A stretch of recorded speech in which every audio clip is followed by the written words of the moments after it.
everyone.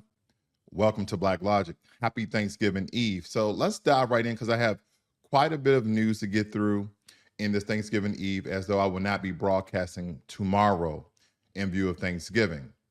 Now, the aftermath of the 2024 elections have concluded, leaving a transformed political landscape. The Republican Party has secured control of both the House and the Senate alongside their presidency under Donald Trump. This consolidation of power marks a pivotal shift in our governance structure. Now, in the House, Republicans clinched a majority with key victories in districts across Pennsylvania, North Carolina, Michigan, and notably, Representative Juan Ciscominini wins in Arizona's 5th District was instrumental in tipping the balance. Representative Juan and other newly elected Republican representatives, the Senate now stands at 53-47 split in favor of the Republicans, with Senator John Thune stepping in as the new majority leader, succeeding Mitch McConnell. Now, this shift raises questions about the legislative agenda moving forward, particularly concerning healthcare, immigration, and economic policies. With the GOP holding all three levers of power, we can anticipate significant policy shifts. For instance, discussions are already underway about revisiting the Affordable Care Act, with potential repeals or replacements on the horizon. Additionally, immigration policies are expected to tighten, reflecting the administration's America First stance. Legal proceedings and political implications of Donald Trump. Now, we're going to just go down a timeline. I don't know if you guys are familiar with the different timelines of things that occurred during his adjudication of all the charges. Now, here's just kind of a roll-up: 31 counts of willful retention of national defense information, 1 count of conspiracy to obstruct justice, 1 count of withholding a document or record, 1 count of corruptly concealing document or record, 1 count of concealing a document in a federal investigation, 1 count of scheme to conceal, and 1 count of making false statements and representation. At least 4 of the charges carry a maximum penalty of 20 years in prison. Now, I stated this a couple of months ago that I do not believe any U.S. president will ever be incarcerated, let alone be locked up for some of the potential alleged or even crimes they have committed. Now, they have some of the evidence here in May 2021. I know it's kind of blurry on you guys' screen. Trump directed that a storage room on the ground floor, a large club, to clean out so that it can be used to store, which seems to be documents to the storage room, could be reached from multiple outside. And they just have multiple pictures of different classified documents that supposedly Trump allegedly was storing illegally. And they also have a timeline of different dates. Trump appears in federal court June 13th. Then June 19th, federal magistrate Judge Bruce Reinhardt issues a protective order that lays out a series of restrictions regarding the evidence that Justice Department collected during this investigation. June 20th, Cannon issues an order setting a trial date in the case. June 21st, federal prosecutors working with Smith tell the court that the government has turned over a Trump first batch of unclassified evidence, and there's some information therein. June 23rd, the Justice Department requests Trump's trial be moved from mid-August to December 11th. June 26th, Cannon denies the special court's request for the list of 84 witnesses to be filed under seal. Now, did you notice there's a very lengthy things that have been occurring that here at CBS News, they have already outlined that you guys can go reference for yourselves. But I think here, in a surprising turn of events, U.S. District Judge Tanya Chutkan dismissed the January 6 charges against President-elect Donald Trump.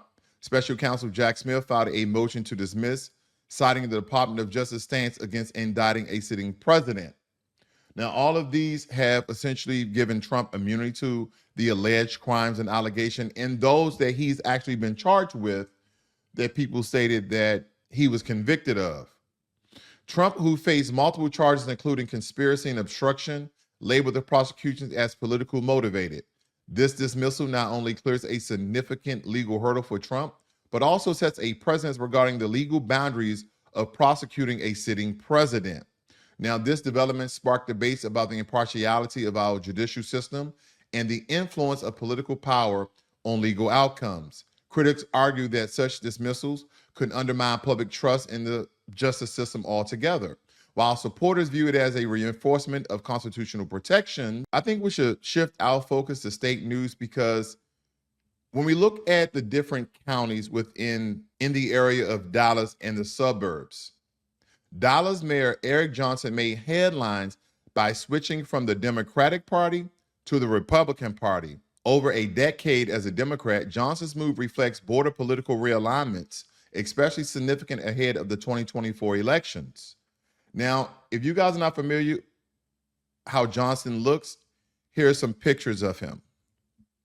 Johnson's switch makes Dallas the largest U.S. city with a Republican mayor, aligning him with Fort Worth Mayor Mattie Parker.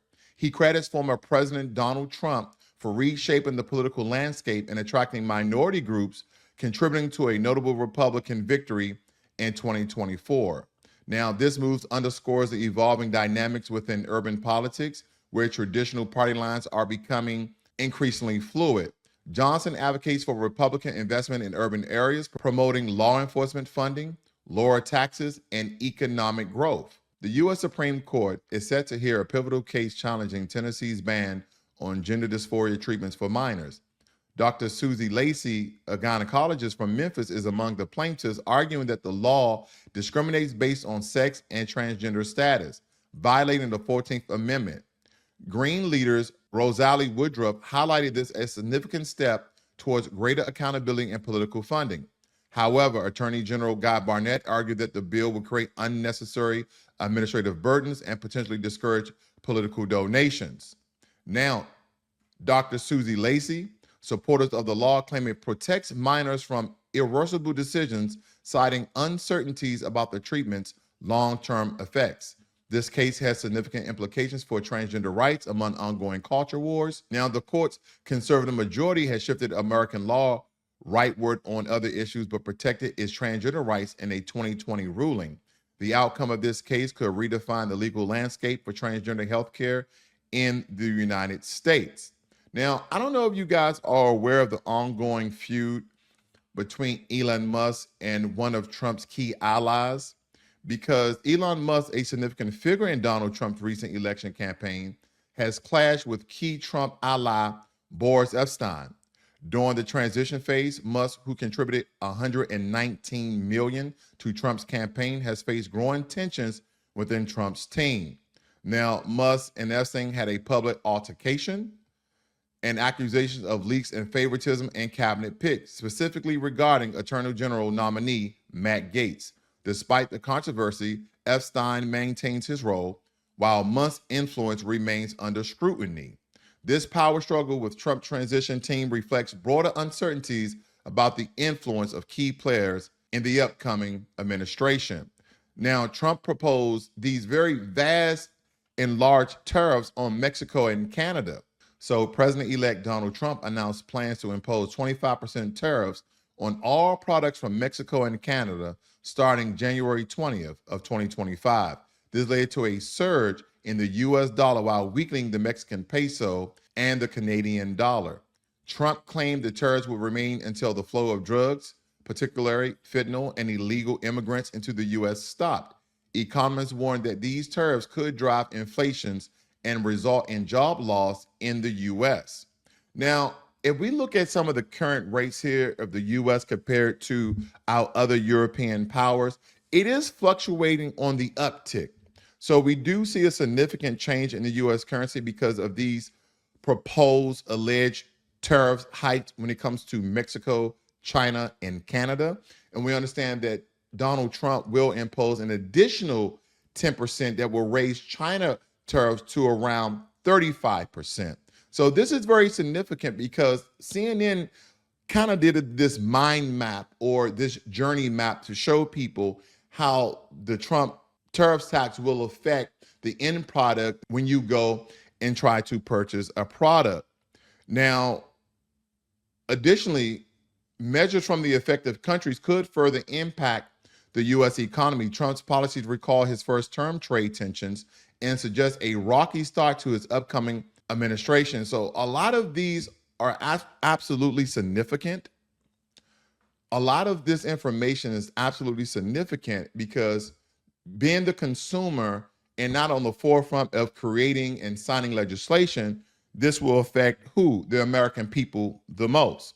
So it's stated here that foreign manufacturers produces goods to be sold in the U.S. and most likely from other countries, aka China and Mexico. Shoes are shipped to the U.S. where they will face a tariff, a 20% tariff to 25% tariff.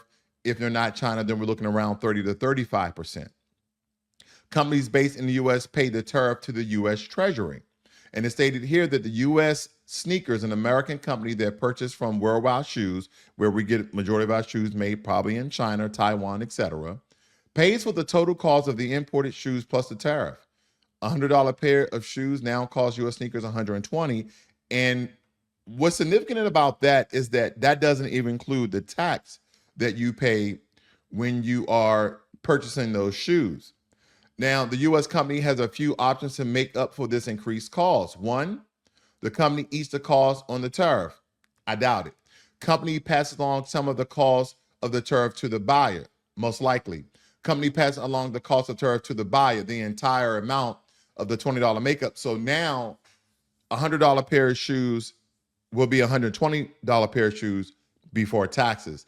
And this is how this works. The American consumer pays a higher price. Now, this is only proposed and a projection of what CNN stated. You can absolutely take that with a grain of salt. Last but not least, communities across the United States are increasingly debating the practice of adding fluoride to drinking water. Now, we know RFK Jr. is absolutely against this. He's proposing legislation that will eradicate fluoride because he believes that it's poison in our water. Now, this follows a recent federal judge ruling that compels U.S. regulators to evaluate the potential risk of fluoride causing lower IQs in children.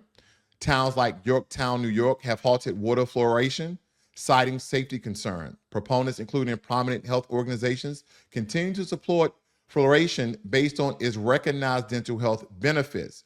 The issue remains contentious, reflected in heated public meetings in towns such as Durango, Colorado, and Monroe, Wisconsin, where community opinions are deeply divided. Now, as we navigate these complex political landscapes, it's crucial to stay informed and engaged. The decisions made today will shape our nation's future. So I thank you for joining me this morning. Stay tuned for more in-depth analysis and discussions. Hit the subscribe button and the like button on your way out. Happy Thanksgiving.